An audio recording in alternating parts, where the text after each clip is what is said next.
Audio Jungle. வணக்கம். Winner செய்திகள். +2 பொதுத் தேர்வில் அதியமான்கோட்டை செந்தில் மெட்ரிக் மேல்நிலைப்பள்ளி மாணவர்கள் சாதனை. அதியமான்கோட்டை செந்தில் மெட்ரிக் மேல்நிலைப்பள்ளியில் 2023-24 +2 பொதுத் தேர்வு எழுதிய அனைத்து மாணவர்களும் சிறந்த மதிப்பெண்களுடன் தேர்ச்சி பெற்றிருக்கிறார்கள் என்பதை மகிழ்ச்சியுடன் தெரிவித்துக் கொள்கின்றோம். ஸ்ரீ தர்ஷினி 590 மதிப்பெண்களும், சங்கவி மற்றும் முரளிபாபு 589 மதிப்பெண்களும், கௌதம் மற்றும் மௌலீஸ்வரன் 588 மதிப்பெண்களும் பெற்று பள்ளிக்கு பெருமை சேர்த்திருக்கிறார்கள்.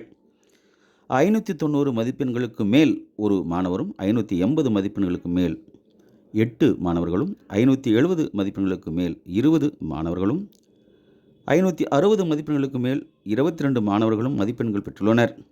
100க்கு 100 பெற்றவர்கள் தாவரவியல் ஒரு மாணவரும், விலங்கியல் ஒரு மாணவரும், உயிரியல் ஒரு மாணவரும் வெற்றி பெற்றவர்களை செந்தில் கல்வி நிறுவனங்களின் தலைவர் திரு செந்தில் சி கந்தசாமி, துணைத் தலைவர் திருமதி கே மணிமேகலை, கந்தசாமி செயலாளர் திரு கே தனசேகர், தாளாளர் திருமதி தீப்தி தனசேகர், நிர்வாக அலுவலர் திரு ஜே கார்த்திகேயன், முதன்மை முதல்வர் திரு சி சீனிவாசன், பொறுப்பாசிரியர் மற்றும் ஆசிரியர்கள் வாழ்த்தி தங்களது பாராட்டுகளை தெரிவித்துள்ளனர். வின்னர் செய்திகள்.